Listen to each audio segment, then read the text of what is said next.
wouldn't even know this song if it wasn't for Chief. I wouldn't even know this song. A lot of people wouldn't know what they know if it wasn't for Chief. A lot of people wouldn't be moving how they moving if it wasn't for Chief. Real talk. You feel me? Everybody took from Chief. Everybody came in. Everybody came in, got food, got knowledge, got shelter, got warmth. Niggas got strength from Chief. And then what? Niggas even got babies and baby mamas from Chief, nigga. And then what? When Chief needed everybody else, what they do? They turned their back. They took, but didn't give nothing back. Niggas is takers. That's a cancer. People that take more than they give.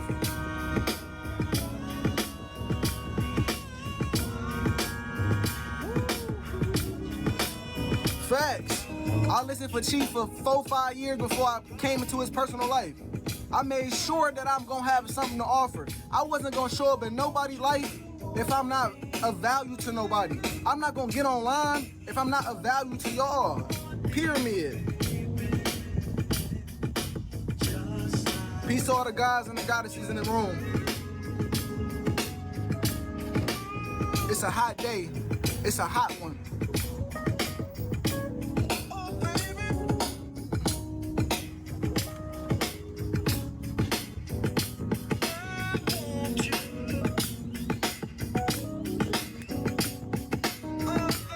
Y'all keep sharing the live, man. Don't forget the Cash App right there.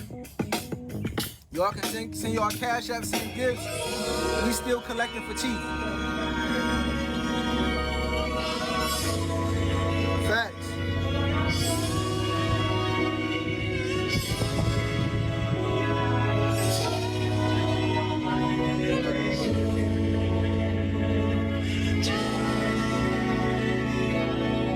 Appreciate that, Twink.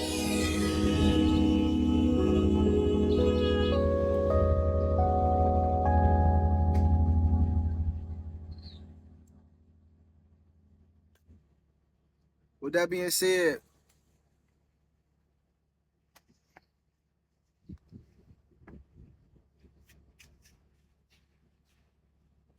this is just a continuance of the live last night that the matriarch did. You feel me? Right now, we need about 120. We need approximately around $120 for us to get Chief what he need, his essentials, so that we can continue moving forward with the case, right? We need y'all support. We need y'all to donate. You feel me? Gifts, whatever y'all need to do. But y'all know Chief innocent. Y'all know his situation. Y'all know his predicament. Y'all aware that everybody came in his life and took from him. Came and took. Takers, and then give nothing back. And decided to leave him for dead. Look, Beezy just sent 20, y'all. Off top. We appreciate you, King. We appreciate your support. From the bottom of our heart, we appreciate your support, man. Because ain't nobody else helping us. It's only a few of us. Ain't nobody else helping us, man. Everybody sat and watched Chief go to jail and just left him for dead. Like, they left him for dead. And he ain't even do shit. He's an innocent man.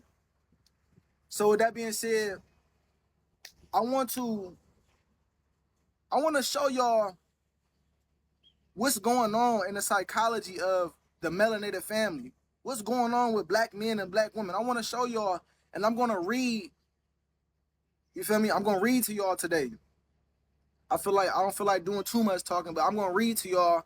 And what I'm going to read to y'all is the Willie Lynch letter. If y'all go on Google right now, if y'all got another device, a computer, and y'all can follow along with me, I want y'all to follow along with me so that y'all can see what I'm talking about. Right? So just type in on Google, Yahoo, whatever search engine, Willie Lynch PDF. Willie Lynch PDF. And I want to show y'all what's going on right now in this situation. What's going on right now with Chief? Because Chief is the phenomena that white supremacy knew was going to come to set black people free. They knew that it was going to be a phenomena that was going to come through the melanated people to awaken us from our slumber, to awaken us from our mental slavery. So go on whatever search engine that you can go on and type in Willie Lynch doctrine. And I'm going to read that for y'all. And I'm not reading it just to read it. I'm also going to tie in. I'm going to show y'all a video of some of the evidence of the alleged victim and the detectives and how that the Willie Lynch is playing out today and how it played out during those interviews that the detectives was having with the alleged victim. Right? So that's what I want to do. So I already pulled it up. You pulled it up, Divine Prince? Okay, smooth. I'm glad that y'all following along. This is very important for us to know, man. Very important for us to know. So I'll start. The Willie Lynch letter and the making of a slave. The infamous Willie Lynch hold on. Let me pull this back some. The infamous Willie Lynch letter gives both African and Caucasian students and teachers some insight concerning the brutal and inhumane psychology behind the African slave trade, the materialistic viewpoint of Southern plantation owners that slavery was a business, and the victims of chattel slavery were merely pawns in an economic game of debauchery, crossbreeding, interracial rape, and mental conditioning of a Negroid race they considered subhuman. Off the bat in the introduction, it says interracial rape and mental conditioning. Y'all hear the train horn? Interracial rape and mental conditioning. This is what we going through. But they charge Chief with rape. What rape? No, white supremacy is only projecting their shortcomings and their wrongdoings, what they did to us, onto us. You feel me? So I'm gonna go straight down to the actual story. William Lynch, The Untold Story, 1712. This speech was delivered by a white slave owner, William Lynch, on the bank of the James River in 1712. And it goes, "Gentlemen, I greet you here on the banks of the James River in the year of our Lord 1712. First, I shall thank you, the gentlemen of the colony of Virginia, for bringing me here. I am here to help you solve some of your problems with slaves. Your invitation reached me on my modest plantation in the West Indies, where I have experimented with some of the newest and still the oldest methods for control of slaves. Ancient Rome would envy us if my program is implemented. As our boat sails south on the James River, named for our illustrious king, whose version of the Bible we cherish, King James, slave owner, I saw enough to know your problem is not unique. While Rome used cords of wood as crosses for standing human bodies along its old highways in great numbers, you are here using the tree and rope on occasion. I caught the whiff of a dead slave hanging from a tree a couple miles back. You are not only, hold on, y'all. Stupid ass trucks. You are not only losing valuable stocks by hangings, you are having uprisings, slaves are running away, your crops are sometimes left in the fields too long for maximum profit. You suffer occasional fires, your animals are killed. Gentlemen, you know what problems are. I do not need to elaborate. I am not here to enumerate your problems. However, I am here to introduce you to a method of solving them. Right? Let's keep reading. In my bag here, I have a foolproof method for controlling your black slaves. I guarantee every one of you that if it is installed correctly, it will control the slaves for at least 300 years. My method is simple. Any member of your family or your overseer can use it. I have outlined a number of differences among the slaves, and I take these differences and make them bigger. I use fear, distrust, and envy for control purposes. These methods have worked on my modest plantation in the West Indies, and it will work throughout the South. Take this simple little list of differences and think about them. Now listen to the differences that they used against us to control us. On the top of my list is age, but it is there only because it starts with an A. The second is color or shade. There is intelligence, size, sex, size of plantations, status on plantation, attitude of owners, whether the slaves live in the valley, on the hill, east, west, north, south, have fine hair, coarse hair, or is tall or short. Now that you have a list of differences, I shall give you an outline of action. But before that, I shall ensure you that distrust is stronger than trust, and envy is stronger than adulation, respect, or admiration. The black slave, after receiving this indoctrination, shall carry on and will become self-refueling and self-generation for hundreds of years, maybe thousands. Don't forget, you must pitch the old black male versus the young black male, the young black male versus against the old black male. You must use the dark-skinned slaves versus the light-skinned slaves, and the light-skinned slaves versus the dark-skinned slaves. You must use the female versus the male, and the male versus the female. You must also have your white servants and overseers distrust all blacks. But it is necessary your slaves trust and depend on us. They must love, respect, and trust only us. Gentlemen, these kits are the keys to control. Use them. Have your wives and children use them. Never miss an opportunity. If used intensively for 1 year, the slaves themselves will remain perpetually distrustful. Thank you, gentlemen. Now, it was in the interest and business of slaveholders to study human nature, and the slave nature in particular, with a view to practical results, and many of them attained astonishing proficiently in this direction. They had to deal not with earth, wood, and stone, but with men, and they, by every regard they had known for their safety and prosperity, they had need to know the material on which they were to work.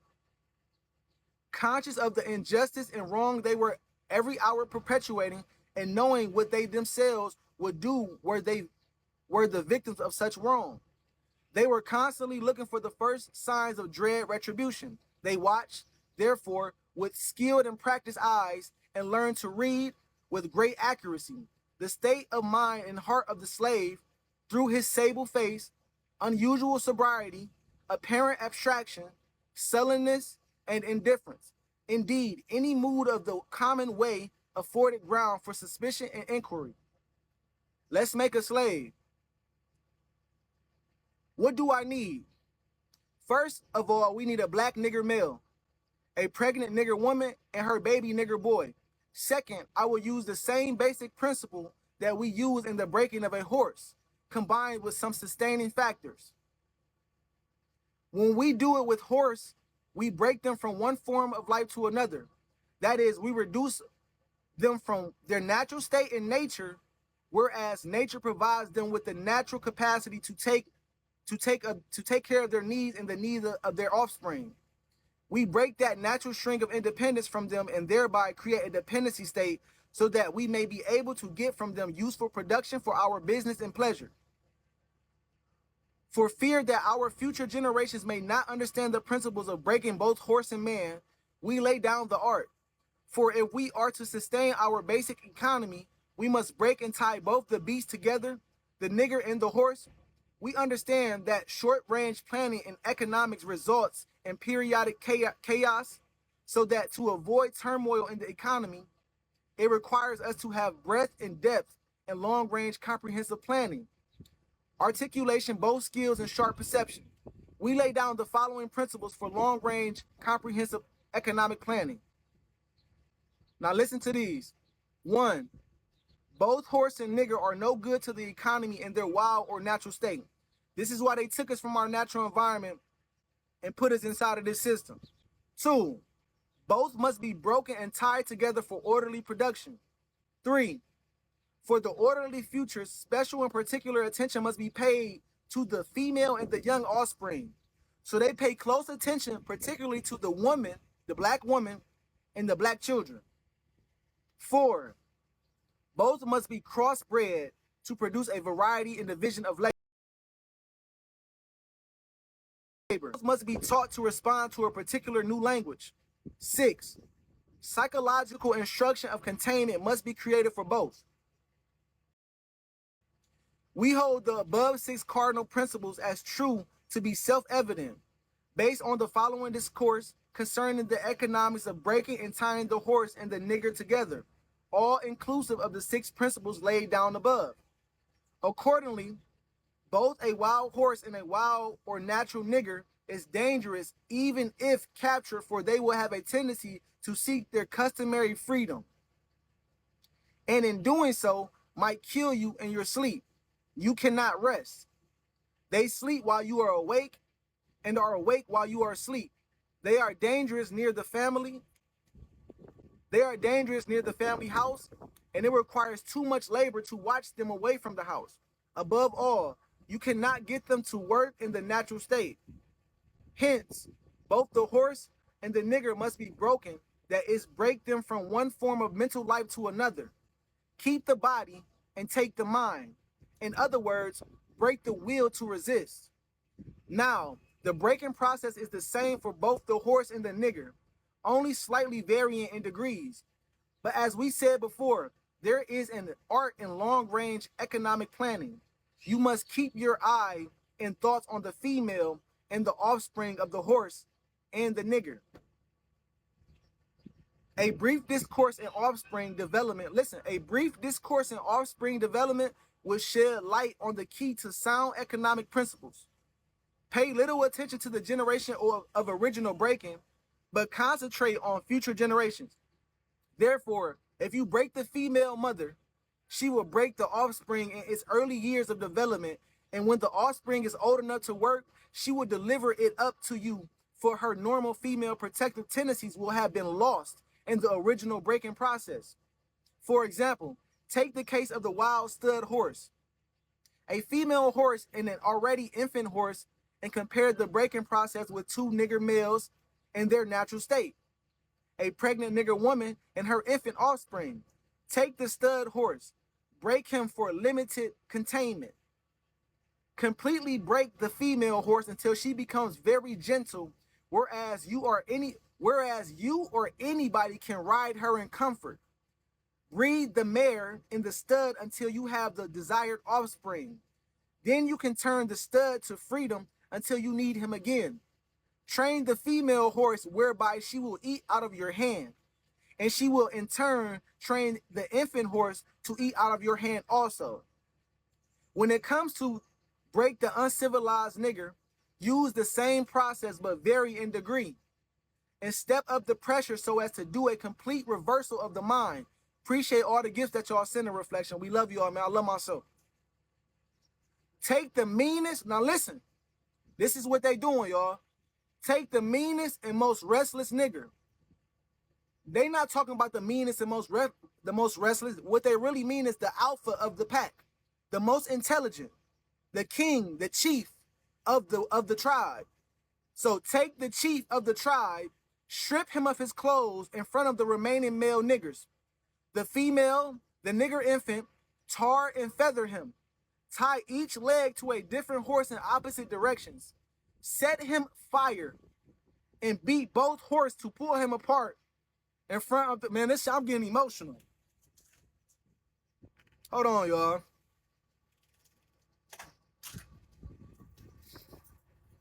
Cause I feel this shit, y'all. This shit crazy.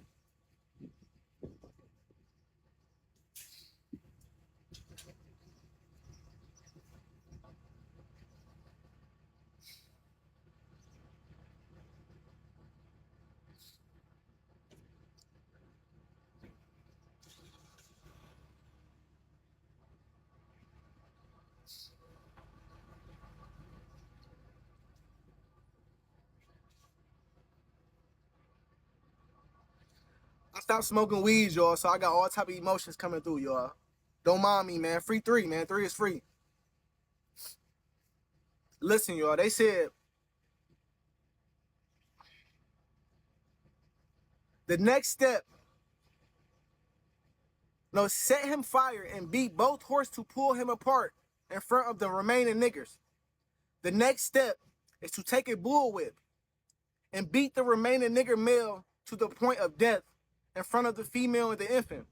Don't kill him, but put the fear of God in him, for he can be useful for future breeding. The breaking process of the African woman. Then take the female. Mind you, they did the black man just how they did the horses. They took the chief of the tribe, the most intelligent, tied each one of his limbs to a horse, set him afire, and beat the horses until the horse ripped him apart and mutilated him in front of the rest of the whole fucking tribe. It says the breaking process of the African woman. Then take the female and run a series of tests on her to see if she will submit to your desire willingly. Test her in every way, because she is the most important factor for good economics. If she shows any sign of resistance and submitting completely to your will, do not hesitate to use the bullwhip on her too. Extract the last bit of bitch out of her. Take care not to kill her, for in doing so, you spoil good economics. When in complete submission, she will train her offspring in the early years to submit to labor when they become of age. So they already said it. They already said it. Be careful. Don't kill the woman, but if you need to, beat every bit of bitch out of her so that she can eat out of your hand. But y'all talking about we abusing people. Y'all talking about Chief abusing people. Ain't nobody being abused. What about these white motherfuckers? What about these crackers that then beat the bitch, every last bit of bitch out of you so that you can submit to their agenda? Listen. Understanding is the best thing. Therefore, we shall go deeper into this area of the subject matter concerning what we have produced here in this breaking process of the female nigger. We have reverse relationships. In her natural uncivilized state, she will have a strong dependency on the uncivilized nigger male, and she will have a limited protective tendency toward her independent male offspring, and will raise the female offspring to be dependent like her. Nature had provided time with this balance.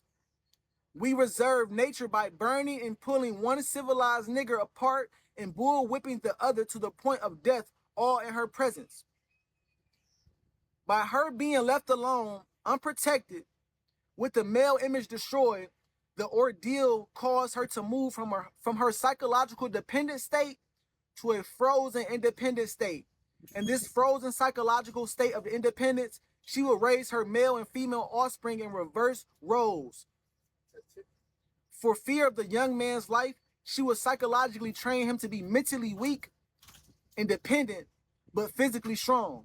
That's why you see everybody out here strong, wanna fight, wanna go play football, but niggas is mentally weak. Niggas is emotionally unintelligent. Because she has become psychologically independent, she will train her female offsprings to be psychologically independent. What have you got? You got the nigger woman out front and the man behind and scared. This is a perfect situation for sound sleep and economics. Before the breaking process, we had to be alertly on guard at all times. Now we can sleep soundly, for out of frozen fear, his woman stands guard for us. He cannot get past her infant slave process. He is a good tool, now ready to be tied to the horse at a tender age. By the time a nigger boy reaches the age of 16, he is soundly broken in and ready for life's sound and efficient work and the reproduction of a unit of good labor force. That's all I want to read right there. That's all I want to read right there. That's it. Just that part right there. Just that part right there. The woman is in a psychologically frozen, independent state right now. That's what you see going on right now. That's why you see all these black women want to be independent and go get some money. Understand that the money that you going to work for, the black man that you pressing charges on, that you getting locked up every fucking day, you're fulfilling the agenda of your oppressor. Remember, in a black woman's natural, in her natural uncivilized state, because we are not civilized people. Not in this system. Nature is civilized. That's when we were civilized. In a black woman's natural state, she's dependent on the black man. Pyramid. They took her from that state by breaking her, through the breaking process, by abusing you, raping you, destroying the black man in front of you, raping your children. Yeah, right in front of you. So that you can eat out of their hands at will. And then it went on to say that, now we can sleep soundly. For out of frozen fear, his woman stands guard for us. So y'all don't even know that subconsciously y'all afraid of this motherfucker. Y'all afraid that subconsciously y'all gonna witness the black man get killed and destroyed. That's why your mother, when we was at school as kids, and you got suspended, or you didn't do your homework, or you didn't do what them teachers and that white man was telling you, your mother beat your ass. My mother beat my ass. Do what that white man tell you. Go get a job. That's what they tell me today. My people don't agree with what I'm doing today. I asked them for something, donate. You need to go get a job. You need to go be like the white man, out of fear that he's going to put you in jail or kill you. This is what they mean subconsciously. This is what's going on today. It's a psychological thing. So the woman stands guard out of her frozen psychological independent state. You not independent. You working for the system. You working for the white man. He prints the money. He gives you your money. Section 8, if you got Section 8, a man can't be in a house. They coming to check on that house every fucking week, every month. They find a black man in that house, you're gone. You're done. Can't live with them. They give you government assistance, WIC, food stamps. Yeah. Because you think you independent, but you really not. You're really in a psychologically frozen independent state, and you've been broken from your natural state of mind where you were once dependent on a black man, and now you're dependent on the white man, which is your lower self. This is what we see. This is what we see. Now I want to show you this video. I want to show you the evidence, right? Y'all make sure y'all send money to the Cash App. Y'all send gifts. Y'all support Chief, man. This not about me. This not about nobody ego. None of it. This about the black family. Go read the Willie Lynch doctrine and go understand how we've been psychologically divided from each other, to be destroyed, to wipe us out. They want to wipe us out. They want to control us. So I want to show y'all this video, a piece of evidence from Chief's case of the white man, one of the white detectives, talking to Natiri, talking to a black woman. I want to show y'all how she snaps out of it. She like subconsciously sleep and snap out of it and then go back into her sleep. But I want to show y'all how she stands guard, the black woman stands guard for their agenda. Shit crazy.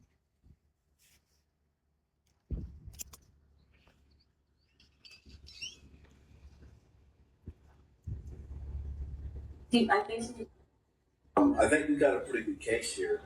I mean, really, I do. But it all, for now, comes down to you. Because if you settle and prosecute, I mean, we've got nothing. This guy. First off, he said, this all comes down to you, because you are the most important thing that we need.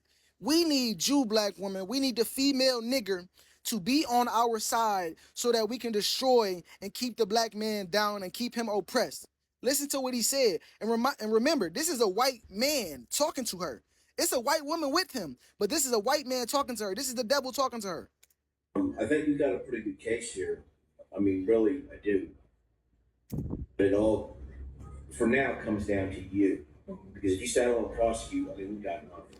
You hear him? He said, I think we got a pretty good case here, but it all comes down to you. If you say you don't want to prosecute, then we don't have nothing.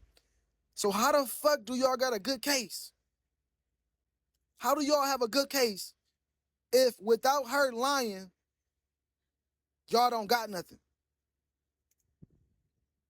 This guy needs to be jammed up. He needs to go. I think he needs to put in a mental hospital so he can get help. Well, they got that in prison. Yeah, okay, but here's the thing, and I understand you still got feelings for him, okay, and I get that, but he's not a good man. Now you see, coercion. This man's supposed to be asking her questions. He's supposed to be doing an investigation, an interview, and asking questions to get answers. He's coercing her and leading her and guiding her to think that Chief is not a good man. This white man don't even know Chief. He don't even know Chief. So how can you say that he's not a good man or a bad man? I thought. Look. I get that. Look, she woke up. It's subconscious, y'all. It's subconscious. She woke up and then went back to sleep when he said something. Here's the thing, and I understand you still got feelings for him, okay? And I get that. But he's not a good man. I thought. Well, He might have used to be. You know, it's one of those things. I thought he was a good man. You hear? He's not a good man. She woke up and said, oh, I thought he was a good man. Then a white woman slide in. He may have used to been a good man. Bitch, y'all don't even know him. He knew what he was doing. Yeah. He's been knowing what he's doing. Okay? He's like probably, I mean, the biggest narcissist I think I can ever remember actually seeing. Mm-hmm. And to thank your God, the guy is not a good man. You ever overhear them ever talk like, hey, this guy's a fucking clown? No, they never talk bad about him. He sounds like he could probably go both ways. Right. Now, that's not cop work. That's not detective work. You're defaming the character of an innocent black man, and you're trying to coerce the black woman to go against him. He needs to continue that in prison. I'm sorry. I think that's just not a good person, not a good human being. He don't need to be out here. And I definitely want the best for him, but he needs outside help. Yeah, right. But I tell this to a lot of people, you need to come first before him. Mm-hmm. Okay? I mean, you're wanting something good for a guy that's been bad. Yeah. Okay? Yeah. You feel me? Y'all feel me? Do y'all feel me? The black woman in her frozen psychological independent state is standing guard for white supremacy. They didn't have no evidence. They don't got no real evidence that he did nothing. She never even mentioned that she was raped. None of that shit. She never mentioned that she was sexually assaulted. None of that. They building a case from online trolls that don't know what the fuck is going on. On top of that, this woman, hold on, I'm gonna show you another video, man, because this woman had a motive. You feel me? She had a motive. And the whole reason why she did what she did is because she couldn't be queen. It's because she couldn't be queen, y'all. That shit crazy.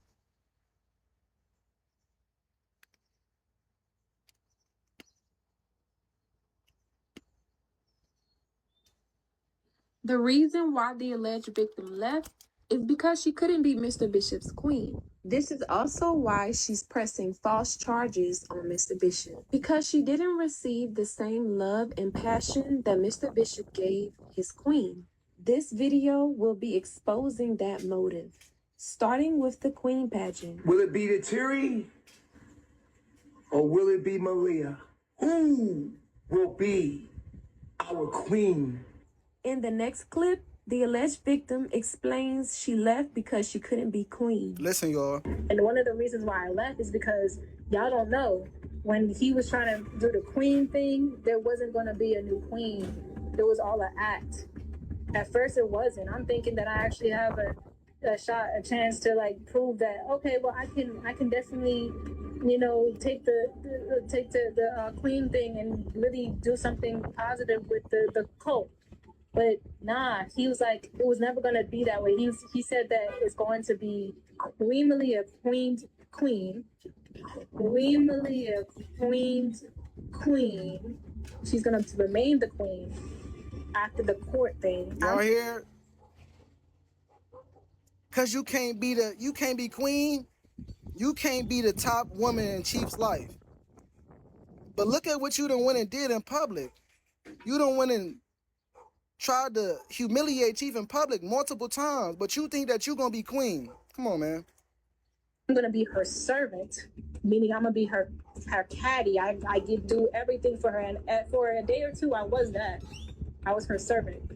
And I'm going to be her servant, and I'm going to kiss her feet in front of the whole world. So that was the plan. And I wasn't really always okay with it, but I tried to be okay with it because I tried to think of the bigger picture about how he's saying he's about to adorn her, adorn Malia and make her the queen and show how a black woman. Now, what did they say in the Willie Lynch letter? Envy, distrust. Envy is more powerful than adulation, and admiration. She was jealous. She was envious. She was jealous of Queen because Queen was getting more attention than she was. Should be treated and, you know, make her the face of carbonation. And I'm just like, all right, well, I can sacrifice, you know, me really feeling like I could do it for her to take the shine. But in my heart, I didn't really feel like that's what I wanted to do, because he said, and you're going to be in the background. And when he said that, it triggered me.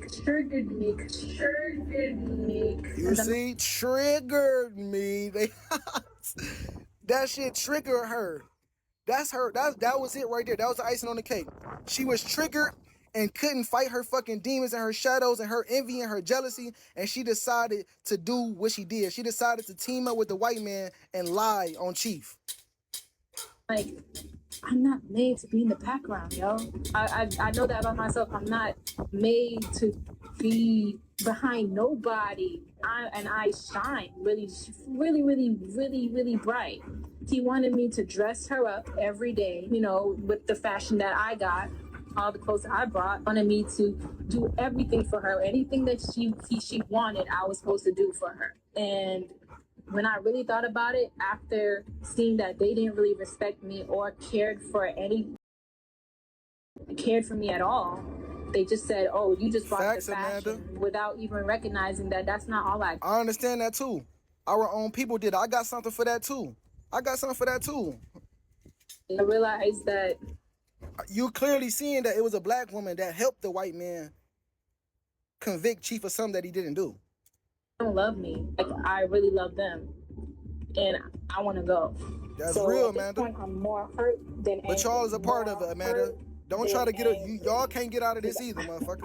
I ain't had time for it. Noelle expresses her frustrations about Malia being Mr. Bishop's favorite. Pregnant seashell that I found from the ocean. The ocean put it in my hand. Hey, mister, put it in my hand. Oh, he put it on my forehead before we fucked and said, "You gonna have my babies." And I believed it in that moment. And then fucking got 6 days late thinking I'm pregnant. Nigga was like, "Oh, I want Malia to have the baby first." Nigga, why you fucking me like that then? And I cried about that the other day. I didn't realize I was like hurt off of that. Here's where Noelle screams at Malia about all the attention she gets. She said, "Oh, he ain't complimenting her all day." He can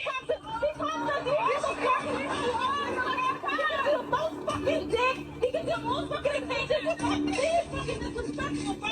You get all the fucking attention, bro. All the fucking love. Noelle's various expressions of jealousy. Intention 1, Malia gets all of the dick.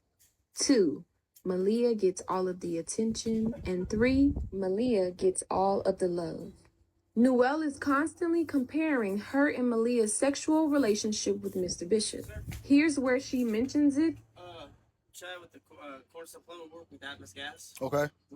They got a leak indication over here. Yeah, I already know. Do what y'all need to do, man. I'm busy. No, go ahead. I'm busy, man. The audio interview with the detectives. She also mentions that she has all the qualifications to be a better woman for Mr. Bishop, which shows she was always in competition. Why did he pick her over you? Because of the sex. He says the sex is better.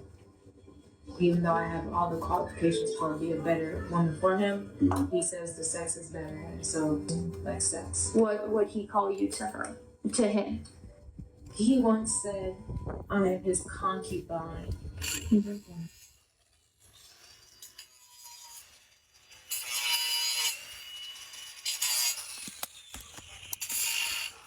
You see what I'm saying? Jealousy, envy. You feel me? Jealousy and envy. She couldn't face her shadows. But it's clear that she was coerced into making a lie and making false statements to get a false conviction. You feel me? Shit crazy. Oh, hold on, I got something else for you too. It was our own people. You absolutely right. It was definitely our own people. Where this video at? Now I'm looking for. Where that video at? Where the video at? Hold on. That motherfucker ain't on here. It ain't on here. But shit crazy, man. Shit is crazy. So y'all make sure y'all show y'all love, man. We need about $100 more to make sure that we get what we need for Chief. And we good, man. You feel me? So just remember, this bigger than this motherfucking case. You feel me? This about all of us. This shit can be happening to you. It can happen to your son, your nephew, your little brother, your cousin, whoever. It can happen to any one of us. We not separate from this shit. You feel me? Until every black man is released, every black man is in prison. And so is the black woman. Without us, you dependent on that white man. Pyramid. Ain't no ifs, ands, or buts. That's what it is. You feel me? So that's what I wanted to give to y'all today, man. You feel me? I wanted to read that excerpt from the Willie Lynch letter to y'all and show y'all how the black woman is standing on guard for white supremacy because she's scared. So she can be comfortable. So that she can have what she need in this system. So that she can get her 3 hots in the cop. Bitch, you in jail too. You in jail out here too. Because the moment that you decide to stand up against that white man, oh, he gonna do you just how he doing us. You not separate. You not special. You're not special. And when this system falls and we get back into nature and we go back into our indigenous state, it's gonna be us that you're gonna be looking towards. It's gonna be niggas, it's gonna be people like Chief that you're gonna be looking towards and that you're gonna need help from. When all them black men get out of jail, remember they've been put 75%, 80% of the jail is people in jail is in there for black women. What y'all think gonna happen when them men get out of prison from being falsely accused and being put in there for what white supremacy has done to us? Come on now, Amanda, you gone. So I wanted to show y'all that, man. 3 is free.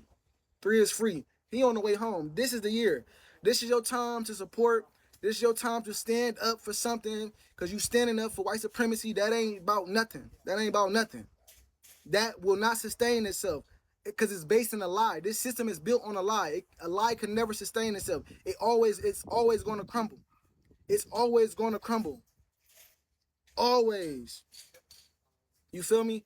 So that's what I got for y'all, man. 3 is free, man. I love myself. You feel me?